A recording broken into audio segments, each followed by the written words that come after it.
Hello and welcome. This is Layron with the Fantasy Grounds Academy. Today I'm going to be talking about the setup for the Fantasy Grounds interface. The user interface and the layout is important if you're going to use Fantasy Grounds for your virtual tabletop of choice.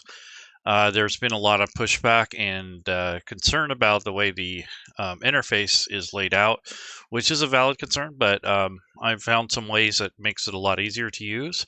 And also, I think that the Pathfinder 2 rule set has been implemented very well in the Fantasy Grounds. I usually do content for D&D 5e, but this is kind of a universal topic. So today I'm going to use the Pathfinder 2 rule set, and we're going to talk about the best way, or one of the suggested ways to set up your desktop and to enjoy the user experience with Fantasy Grounds without fighting it too much. So without further ado, I have the Fantasy Grounds up. It's been recently updated. I'm at version 4.4.3. This is August 10th, 2023, if you're watching this in the future. So I already have an account set up. I've synchronized Fantasy Grounds with the Paizo Store recently.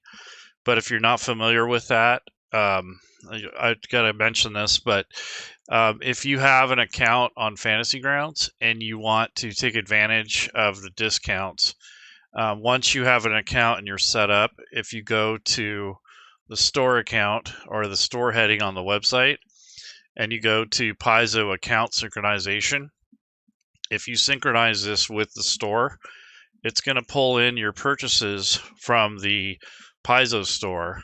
And then you can also send your purchases from Fantasy Grounds to the Paizo store. That way, if you go to the Paizo store, you can pick up your PDFs, and those will be included in the cost of the Fantasy Grounds version. If you buy the PDFs on the Paizo store, it will deduct the amount or the cost difference between the digital module and the PDF. So when you buy it on Fantasy Grounds, you're paying full price usually, unless there's a sale or a discount, in which there are quite often. But when you do that, you'll notice that there will be lots of discounts and stuff, but it doesn't appear in your cart until you actually put the content in your shopping cart. So if I go to shopping and let's say I wanted to buy the Abomination Vaults. So if I click on buy, I think it's already on sale as it is. So it's kind of hard to show you, but if I go to checkout down here at the bottom, and then I go to the next page here, it will show the discount. So yeah, there's a $13 discount. Some of that might be from the summer sale, but then the other part of it is probably, if I own this, I would have even a deeper discount. So it doesn't show until you get to this point. But it's a good way to kind of get your library filled up and rounded out. Quite often they do, at least once a year, they do a humble bundle. So if you buy all the modules in a humble bundle and you register them with the Paizo store, and then you come to Fantasy Grounds and you synchronize your account, you're going to get all those discounts on product. So I wouldn't necessarily say it's a discount, but they don't charge you for the PDF if you already own it, essentially. So that's what's happening with this deal. And right now is the summer sale, which ends on the 13th at 10 a.m. Pacific time. So it's pretty early, but if you could catch the sale, you could get a lot of these things discounted. So I want to take a look at this Abomination thing. And if you go to the actual rule set, you'll notice that quite a few of them are on sale. So it's pretty nice discount. And if you want to buy a bundle, you can certainly do that. They have a bundle price for the Pathfinder 2 content. So if you go to the store, go to bundles, you can navigate to the page that offers the bundle pricing. And there's the older classic Pathfinder, and then there's the ones that, the newer Pathfinder content. So you can get a Society bundle, a Lost Omens bundle, an Essentials bundle, and a One-Shots bundle. I would probably invest in the Essentials first if I was going to get this stuff brand new. So I have a couple books. I own two bestiaries, the core rules, and the advanced player's guide. So I think those alone would be useful for anyone that's going to be getting into Fantasy Grounds and Pathfinder 2. You have the Secrets of Magic, Treasure Vault, Guns and Gears, Dark Archive. I don't know if I necessarily need those, but they're definitely an option. And I'd definitely get the third bestiary, though, if I'm going to buy anything. So I think I'm going to do that just to show people how this works. So I own a couple books, but I don't own everything. So I want to get the bundle price or the discount for this summer discount. So I want to get this book, which is the third bestiary, and then I might get Secrets of Magic, depending on. Let me see what else there's. Book of the Dead. There's the Guns and Gears, Advanced Player's Guide, Secret of Magic. So I might get the Secret of Magic, or the Haro deck was pretty cool too. But nonetheless, yeah, I'll go ahead and grab that. So I don't want to spend too much money today. So I'm going to go do that. And then once I have that in my cart, it's going to tally up the total. So let me go to the checkout and see how much my total is. So I get a little bit of the discount for the summer discount. So with these 3 books, with Abomination Vaults, which I'm not going to get, I'll take that off. So yeah, $50 for a book and some accessories, and then I also get the PDF. So I'll go ahead and purchase that, and then later on I'll show you how to synchronize this. So I'll go ahead and hit continue, and it's going to take me through the account process, and then I'm going to go to the Paizo store while I'm waiting for that to process. Let's see if I can get there. Paizo. I just want to go to their digital storefront. So this doesn't count for content that's on Steam, unfortunately, and it doesn't account for hardback books or anything like that. Nothing physical. So go to the store, and I'm going to sign in here. It's been a while since I've actually signed in. I have to think about this, but nonetheless, you sign into the account. You go into your content, and then what you can do is you can essentially synchronize this account, and then it'll pull in the content that you're going to get. But anyway, so that's the process, and then you would go back to the Fantasy Grounds store and finish your updates after you've done everything. But you want to make sure you go to this store area and go to the Paizo account sync. Do this first, then update Fantasy Grounds, and it'll pull in the content for you. So that's something I had to mention. It's important. But for the time being, we're going to be focusing more on the layout and the setup. So once you have everything updated, you have all your content that you want. I have selected the Pathfinder rule set. I just gave it a title. And then over here on the right, I chose to host it on a LAN, local area network, so no one can really connect to me. And then on the right-hand side are options that you can load. So what I'm going to do for this setup here is there is a theme. I don't know if it's been updated, so I'm not going to load it, but there's a couple themes for Pathfinder 2. This is a font, Roboto font. It kind of makes the chat window look a little bit nicer and more presentable, a little easier to see the text mainly. And then these are all stuff from either from the Pathfinder 2E, the store, which is not the Fantasy Grounds store, but the Forge, Fantasy Grounds Forge. This is where the content where people have made stuff. There's a Game Master enhancements and a creature parser, and here's a theme. I don't know which ones have been updated. I haven't checked in a while. But these will update in the background if you subscribe to it from the Forge. I just don't remember where I got it, so I'm not going to load it. And then there's some other things here that are made for that rule set.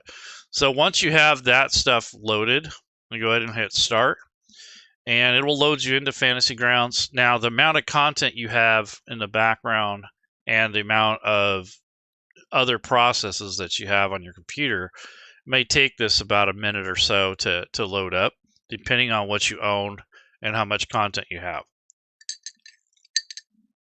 So now we are in the interface. Now, I personally don't care for this bright white interface. It's kind of hard on my eyes, but this is the base interface for the Pathfinder 2 rule set. Looks pretty nice. I mean, it's not bad, even though it's bright. So you'll be faced with this campaign setup. I'm going to go ahead and click on the show on load. I'll just enable this or disable it because I don't want to have this load up each time I load this particular session. And hit next. Now what you can do is, if you don't own everything, or if you just want to load certain things, you can load the beginner box if you have it, which I don't. I should have it, but I don't. And then you can also load just the core book. So if I click that, it's going to load up the basics there. And I guess if I'm going to do any purchases, I better get the beginner box. But see, here are the things I don't own, but it still loads the stuff I do have. I have the most important ones, I think. The Advanced Player's Guide, the core rules, a couple bestiaries. I don't know if how important these other ones are, but maybe the Dark Archive is another player book. That might be useful for character creation and such, but nonetheless, that's how you can load content rather quickly. And then you hit the next button, and this will take you to the options if you want to change in the options. So if you're going to use a dice tower, for example, I might enable the dice tower. It shows up here on the bottom right corner. So if I right click it and click on the little lock, I can unlock it and move this to the closer to the dice. So if I want to use a dice tower, I can drag and drop. It's a lot closer. The next thing I'm going to do is I'm going to get out and finish this up. I'm going to start arranging this desktop. So it's important that you understand that every time you open a new window, it's going to open up in the very center of the interface. Another thing I want to mention is, if you're playing on a little 15-inch screen, this is going to be very frustrating. No matter which way I cut it, it's going to suck. So you really should have a computer or some sort of monitor that's at least 20 inches, or I don't know what that is in centimeters, but you know what I'm talking about. Like if you have a small device and it's got a tiny screen, your experience on the Fantasy Grounds is going to suck. I mean, there's no way around that. So if I right click on this particular chat window, I can unlock that. And I'm just going to drag this corner over, kind of line it up with the dice tower and leave it like that. And then I'm going to also change the color of my dice. So this is something you can do as a GM or as a player, but if you want anything fancy, the player and the GM have to buy their own dice. So I'm going to go to the dice option over here, and let me grab my pointer so you guys can see exactly where I'm pointing at. So this is the dice area. This is the dice that you can select, you can customize. As you can see, I got a bunch of the dice. But this is essentially where you can change the dice. You can get rid of dice that you don't want. You can change the size of the dice. So you can go from 80 on up to 120%. I kind of like them bigger so I can see, so I'm getting old. And then if I go down to the bottom, there's some of the more fancier dice. So here's a annulus of focus. Here's the different effect for it. And what I'm going to do is theme the dice as the interface. So for the body, I'm going to take the dice or the color selector, and I'm going to click on the color of the interface for this logo. And then for the text, I'm going to use this maroon color that Pathfinder likes to use. So there's the dice are kind of themed for the actual rule set. So kind of like that. You can also reverse it, of course. You can have it, red on the outside and this yellow on the inside for text, but I like it. It kind of stands out a little bit better. So that's how you customize your dice if you're going to do that. Players will be able to access just their dice or the base dice, which is way up here. The elemental basics and this dice selection skin allows you to recolor. That's pretty much all you get. Or you can have one of these default ones. So this is a kind of an earthy color. You have a storm color, but if you want to go back to something customized, you'll find that these little shortcuts down here, these are the ones that actually, with the little palette, are the ones that you could change the colors with. So it just depends on what your needs are. So there's kind of a cool metallic color, which I think is really cool. I didn't even know that was there. So this is kind of a darker, kind of a metallic gold.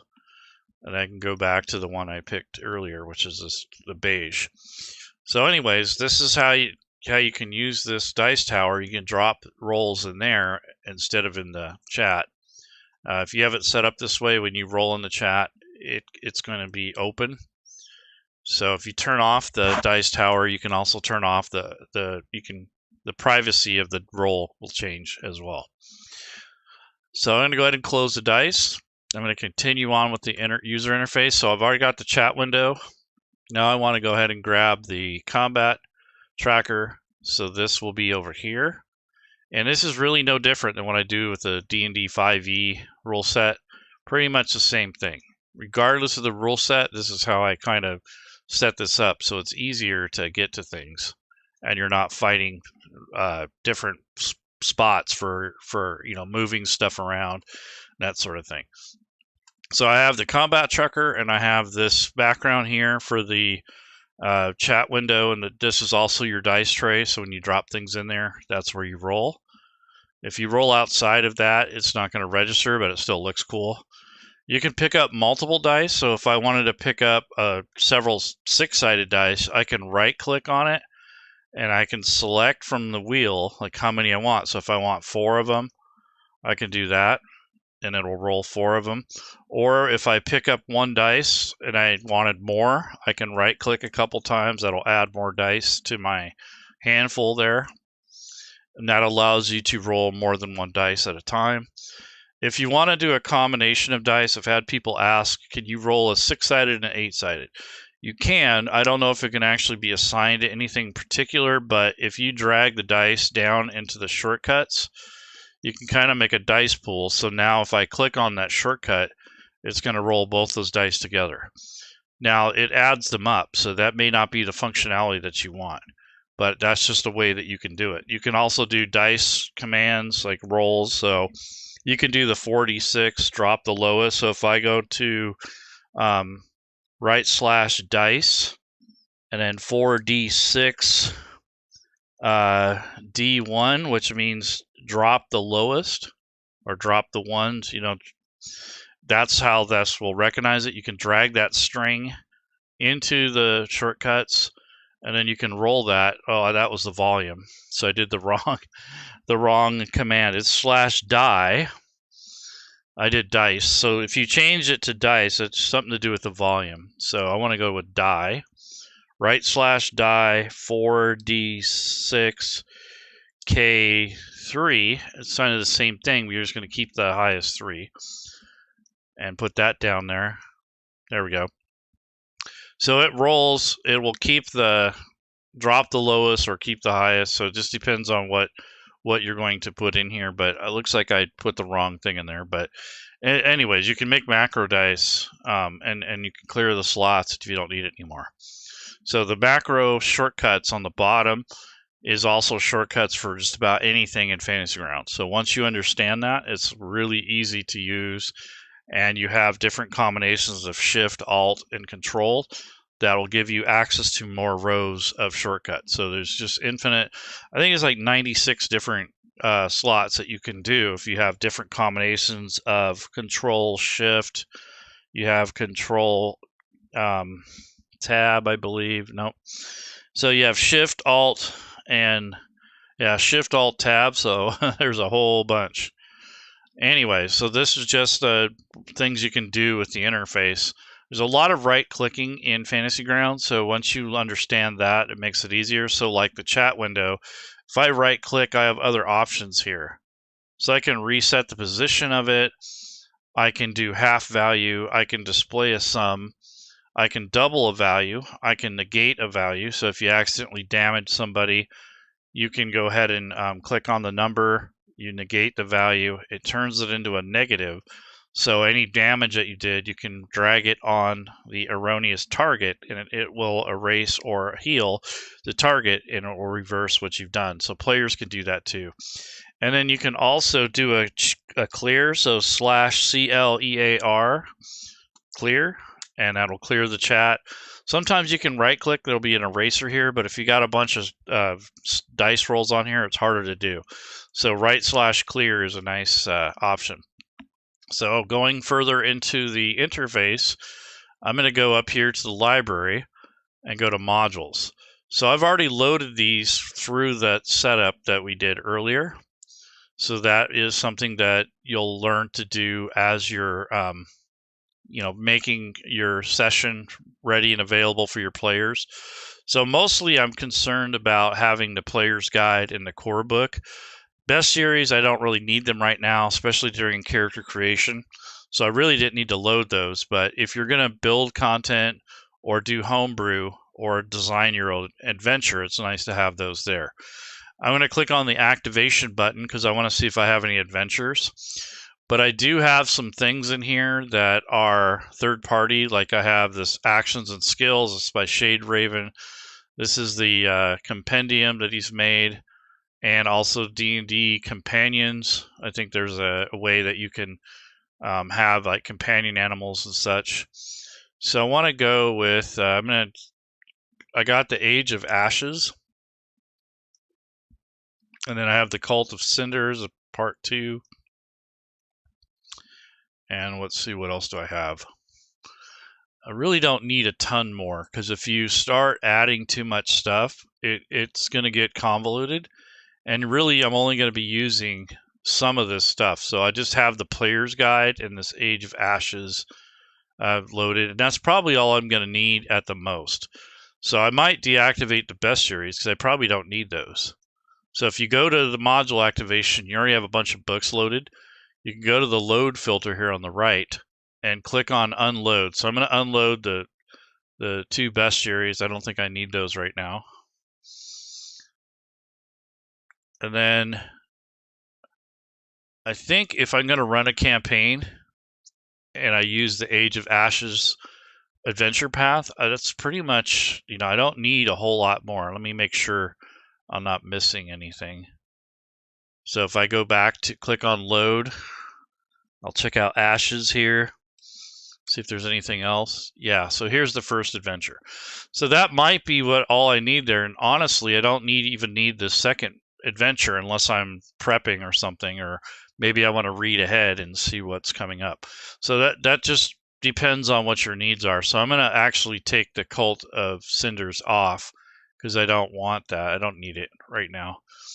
The idea that I'm trying to get across is that you don't need every single book loaded. So these 3 books here are player loaded. So this little green check by it means that these are for players. This one here is not loaded for players, even though I have it activated. So that's something that you want to keep in mind for managing your desktop and managing your game. Is once your players are done building characters, you don't have to have every single book open. I think just the advanced player's guide, the core rule book, and whatever player's guide for that adventure path, that's about all you need. You don't need 50 million books. So you'll do that in the beginning, like when you're building characters, but once you're done, you can unload those and only use the books you need. And the really only time you need the other ones is when you're creating characters, or maybe there's a unique spell or a feat from one of those other books that you got to look up. But for the most part, you don't need 50 zillion different books. So let me look at a map pack, because I think Paizo has a really good map pack setup. So I really like their maps. Let me see if I have any of their packs here. Doesn't look like I'm surprised. I really like maps, so I'm really shocked. Let me do the roost. Yeah, I don't have anything any of the map packs, but I do have other ones that would work. But I think that Paizo has some of the best map packs out there in regards to content that's built into a rule set. So now they have this. If you want to click and read through these different things, let's say the player's guide.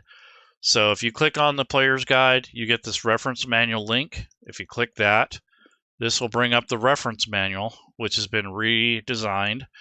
And if you click on these links here, it will tell you about what other deviations there might be. So for instance, between the PDF and the conversion for Fantasy Grounds, there's minor language changes to reflect the adventure being in Fantasy Grounds as opposed to a book. So there might be there's a removal of page numbers because they don't necessarily correspond to each other.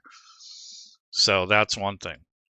So this actually has a creating characters section, and this might be something you would follow for Age of Ashes. And then you have different things you can look at, and it links to, like, this is the backgrounds for this particular adventure path.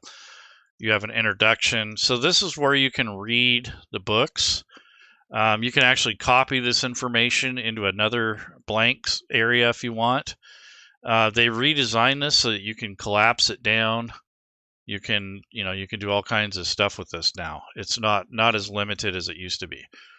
You can also unlock some of these, like this is read only, but you can unlock some parts of the modules so that you can edit them. Let's see, what else do we have here? So I want to go to the Advanced Player's Guide, and I'm going to take a look at the, let's see, I want to look at the reference manual, and you can have more than one reference manual open. So this is like having the two books in front of me. And then this is for all of the content for the actual player's guide. So this is just a really nice way to look at the data. And if you don't like this sidebar over here, you can actually expand that. So you're only looking at this page, and then you can use the arrow keys on the bottom to advance the pages, just like you would in a book. And if there's a page that sticks out that you want, like maybe you want to build an alchemist, so you can actually pop that page out and drag and drop it, left click and drag down to the options. So this is what makes Fantasy Grounds unique, is that it has a very kind of a specific way of organizing, but it's also very powerful in how you can link things together and how you can shortcut them and get to the information you need rather quickly. So one thing I do want to mention is that whenever you open a new window, such as this, it's going to open in the very center of Fantasy Grounds, always. I don't know why, but that's where it starts. That's the home starting position. Once you move this, though, where you want it to go, it's not going to open up in the middle anymore.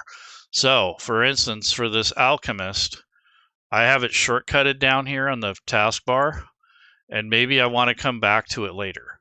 So rather than having it open in the center, if I leave this here, I can move this over to where I want it to go, expand it, and then I can even collapse this sidebar. So if I want a little bit more room, I can use the arrow to kind of move that over. And then what I'm going to do is kind of leave this down here. So next time I have it, it's in a spot where I want it. And it's not just going to be floating in the middle of everything. And that's the nice thing about that, is once you do that, and if you open this up again, it's going to open where you left it. So the key to this managing windows in Fantasy Grounds is, one, understanding that 99% of the windows open in the very center for the first time. So regardless of what it is, a data window or a link, it's always going to be smack dab in the middle. If you know that, then you can actually resize the window before you close it, put it where you want it, and then close it. So that's a tip that you'll find useful regardless of the rule set that you're in. So this is the way Fantasy Grounds works, or the behavior is that when you actually open a new window, so for instance, if I open up the campaign window, and then let's say I want to look at a map. So if I go to images, this window is always going to open there initially, unless I move it. So I don't want that to come up there every time I want to open up or look for a new image. So once I close that, if I open this image record up again, it's going to go where I left it. And that's what you want to start understanding with the interface to make it easier on yourself. Once you understand that everything opens in the beginning and the center, and that you can resize and reshape. Let's say you want this window to be a little bit more on par with the one next to it. You right click and left click on the bottom down here on the corner, and you can manipulate the window however size you want. You can also hold control for other options to size, but essentially that's what you want to understand about the interface, is that once you understand that, it's this Windows management thing kind of goes away. I mean, yeah, it's still cluttered, but at least it's an organized mess and not just a bunch of random windows all over the place. Because that's what usually happens the first couple months you use Fantasy Grounds. It's really frustrating. So if you understand that going into it and remember that, it makes it a lot easier. So I'm going to go ahead and close this, but I want to look for a map. Okay, so this is a Dwarven city. Okay, so this is a handout. But here, if I want to share this later and I want to kind of remind myself, I might leave this open. And if I want to look at it myself, you know, being the GM, I probably don't care as much, but because you've probably already seen this, but I'm going to have this in this position. And then I'm going to take the shortcut and put it down in my hotkeys. So when we're playing, all I have to do is pop it up, and then I'll right click and go to sharing, and then share this record with the table. And I'm using the mouse wheel to zoom in and out. And what you want to do is try to size the window kind of roughly the same orientation or shape as the image itself. And then you can right click and go to view, zoom to fill, which will pretty much center this for you again. Or you can use this drop down up here. And if you get all cattywampus or your map's like way over there, you can just click the zoom to fill here, and it will kind of resize itself. So maps and images, I would definitely take the time to size where you want them to show up and what zone or panel or whatever you want to call this. So I kind of divide Fantasy Grounds in half, and then I divide it into quarters. So this top left quarter is kind of the combat tracker and the character sheets. Down here might be your reference materials.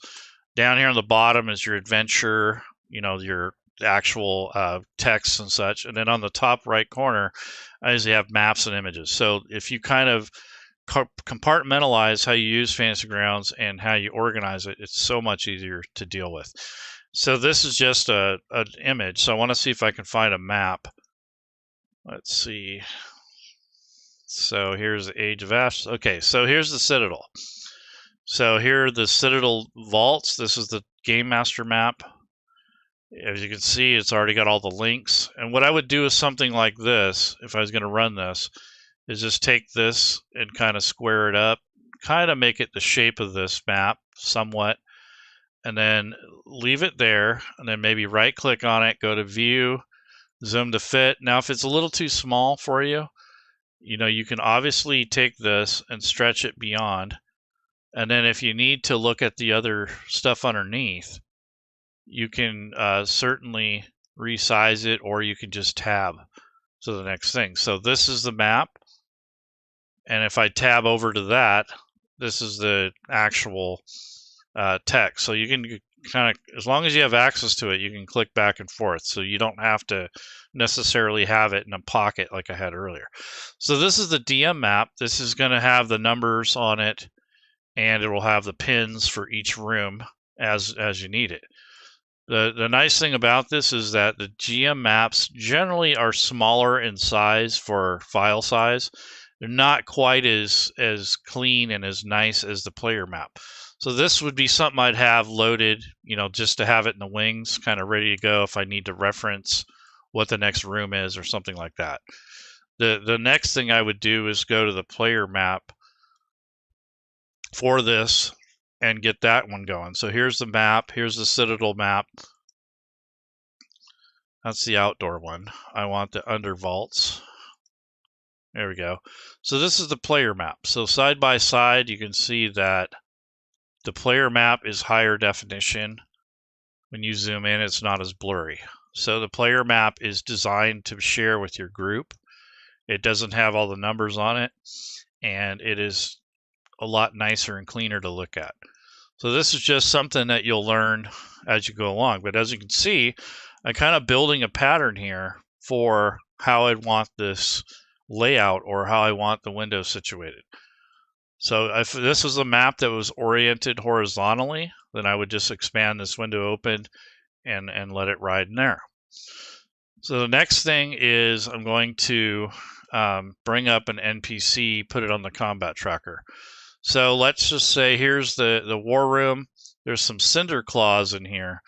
And so the first thing I would do, honestly, with any maps and then any text windows is size this window.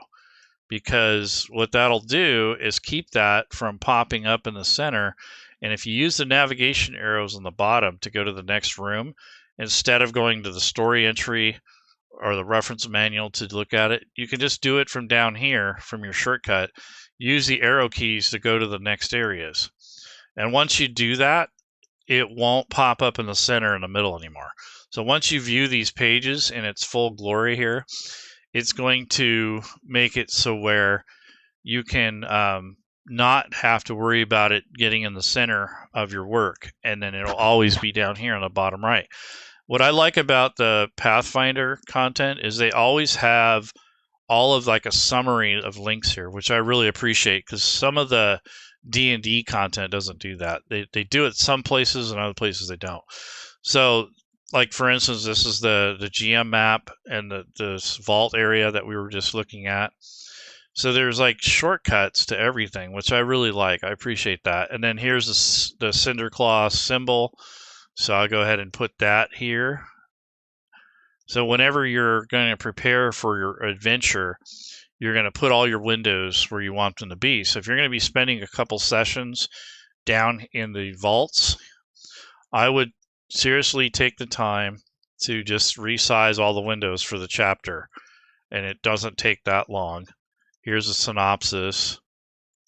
I want to see if there's any, so that's an image. I want to see if there's any encounters set up. Yeah, so here's the encounter. So this is an emperor bird. And I'll just put that down here because I don't need this much space, but if, you know, this is a encounter. So when I'm ready to run this encounter, I'm going to go ahead and close this image. We'll see where this turns up. This is 405, so wherever that is on the map. But I'm going to go ahead and hit the down arrow. That adds these to the map. So let's see where they show up at. Right here. They're in this hallway. So that's where the adventure and the encounter is going to start. So the next thing I do is take the NPC stat blocks for these birds in this encounter, stretch this out, and then you have yourself a nice layout here. And then when you need to access these records, they're not floating all over the place. You don't have them spread across all the screen. You have them in one spot. The value of that is when you're actually on the combat tracker and you have this encounter, if you click on this link here on the right-hand side, that's going to bring up the next NPC or player record. So you put all your players and NPCs right next to this combat tracker over here, or close to it, and that way you can access it a lot easier, a lot smoother, and have more room for other windows. So I might put this up here since I think that's a nice spot for it. So this is an encounter that corresponds to this hallway. And then right now these guys are invisible, but they are set up, ready to go. So when the players are in here, there's some kind of combat. And if you notice, the effects are already here. I mean, it's really cool. So Pathfinder 2 has a really nice layout, and I like how they have NPC and creature, and then they have hazard, so you can, you know, easily differentiate between the two. In a rule set like D&D, it's all mixed into one group. And then you have this reveal all NPCs up here in the top left corner. So when I click on that, this reveals the birds, and you can see as I take control of them, the line of sight is active, so it changes the way the shadows affect that. So this is just a kind of a preliminary view of this, but this is essentially how I'd have my my desktop laid out every time, regardless of the rule set. So I do this in D&D, I do it in Cyberpunk, I do it in all the rule sets. 90% of the rule sets benefit from having some sort of methodology or feng shui on how you're going to run your adventure. Now, if you run off the seat of your pants and you're not as organized, it's going to be a little bit harder to do this, but you can make a run list. So what I do is I would take a story entry, like a blank story entry, and I would just create my own story. So what I'll do is make my own group first. Go ahead and hit add category. It's going to be called group 1 by default. And then I'm just going to put my campaign, or I'd say my sessions. Okay, so that's going to be just a group for my session notes. And then once I have that session note thing set up, I'm going to locate this window so that I can find it, and then I'm going to shortcut this once I have a story entry made. So I'm going to click on this story entry, I'm going to left click and drag this down to the hotkeys, and we're going to call this session 1. So for session 1, I might have whatever content that I'm going to prepare in addition to what's already there or instead of. So I would link everything here. So maybe these birds are part of something I want to look at. Maybe this map is going to be a part of it. So it just depends. But when you do this, you have instant access to whatever you're looking for. You're not digging through all these different categories over here looking for stuff. And if you close this, you can bring it back up easily with this particular shortcut down at the bottom. So I'm going to redrag it so that it renames this shortcut. So now that we have that, you can just keep adding to this as you need stuff or as you find it when you're playing. That way, when you go to recall on your next game session, you have it there. So if you pull something randomly out of a different source, link it to your notes, and then resize the window, do what you got to do. But it's going to also create a record of the content that you use during your session. And then you can also use this as recall, or you can organize it by session. So you can, and then you can link these all together. So I can take my session 1 notes and link it to the map if I have to.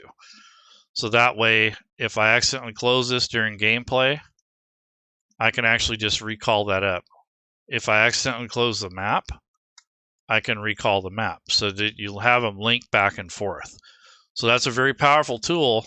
And if you learn to use the interface and not fight it, it really makes it a lot easier to do this as a game master. Now for players, it's a little different. I mean, you won't need all this stuff, but I'd have my character sheets over here where my NPC records are.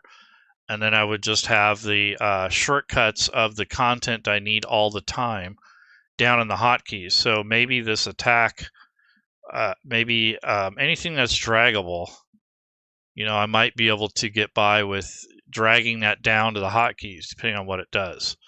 So these different actions might be something that you can benefit from putting down in the hotkeys. So if you're a player and you have a special ability, or maybe you have a spell, you can drag it down the hotkeys to be ready. Also, for initiative, like if you double click on the initiative roll, you can roll right from the sheet here, or you could take your initiative from your character sheet, drop it down there, and just click on that, and it would roll from there. So it just depends on, you know, what your needs are and how that works. But this is a way to kind of make things a little smoother for you and a little less frustrating. But again, if you got a tiny little monitor, it's probably not going to help a whole lot. The monitor I'm using now is 26 inches or 24 inches. So that's pretty good. I mean, that's probably about the minimum size for me because my eyesight's going bad. But this really helps with keeping things organized and not having a big clusterfuck when you're trying to play and run content. Now, when you're preparing, obviously you're not going to be this organized until you get everything laid out. And then you're not always going to have exactly like this, but if you do something like this, it's going to really increase your effectiveness as a game master. And this organizational thing will keep you from getting too frustrated with managing windows. There are people, however, that run off the seat of their pants. They don't use modules. They just pull stuff randomly from whatever sources they have loaded. Nothing wrong with that. It's just a little harder to do. And if you use this session note thing where you store all your links that you've grabbed or all your data that you're using, or you can even put notes in here if you want, that's going to save you a lot of time from digging through and trying to figure out which monster did I grab last time, especially if it's not on the combat tracker anymore. Like say like these birds, they're dead, so I remove these off the combat tracker. Well, if you have to go back to that and it's like a homebrew thing, you're not going to always remember what that was. However, you could go back into your chat log on the back end of your campaign in the campaign folder and look there. But to make it easier, just drag the stuff you need. So like, let's say I want to make an encounter. So I'm going to grab some monsters. Let's see. So I'm going to go to the bestiary. I'm just going to take this Banshee Bloodthirsty Urge thing with that here. And I want to make an encounter with that, but I want to go ahead and put it here so I don't forget it. And then I'm going to go ahead and build an encounter now. So if I take an encounter and make a blank encounter, I can take that link there from wherever I pulled it from, or from my shortcuts, drag it in there, change the quantity to maybe 3, and then call this battle, whatever you want to call it, unlock it, and it's kind of ready to go. And then I'll put this down in here.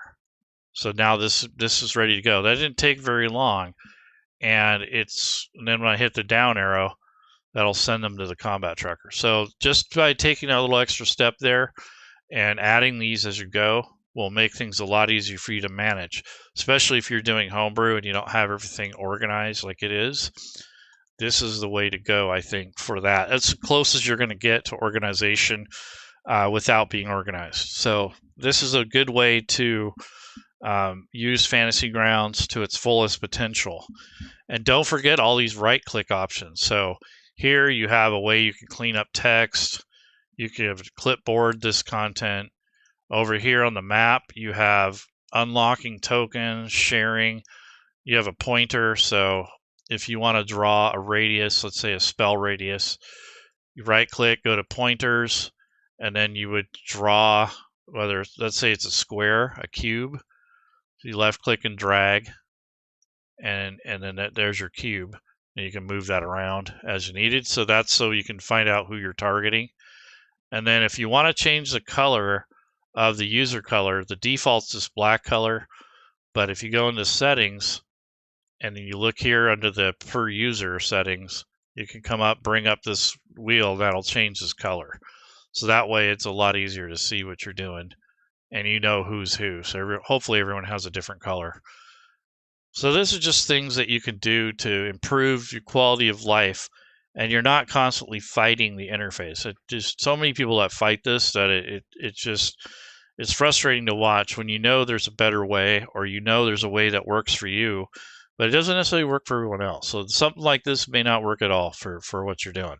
But I think for most of us, about 70% of the users would appreciate having some sort of organization to the madness. Because if not, you're just going to have things everywhere, and it's just going to be a big mess. So hopefully that helps you. I think I'm going to leave it at that. This is the Pathfinder 2 rule set in Fantasy Grounds Unity, version 4.4.3, July 10th, 2023. The summer sale is going to July 14th. Take advantage of it. Get some content if you're interested. Like I said, you can, if you buy everything on the Fantasy Grounds store, you can get discounts if you don't like it. It's pretty fair. I don't think they're, too greedy.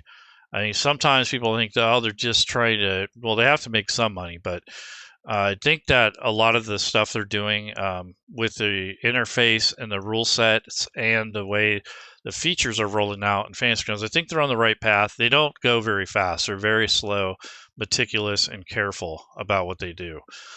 They don't want to ruin their business, essentially. So they don't mind taking a little while to get things right. Anyway, so that's just my opinion. But anyway, so you take care, folks. Have a good week. Hopefully this helps a little bit.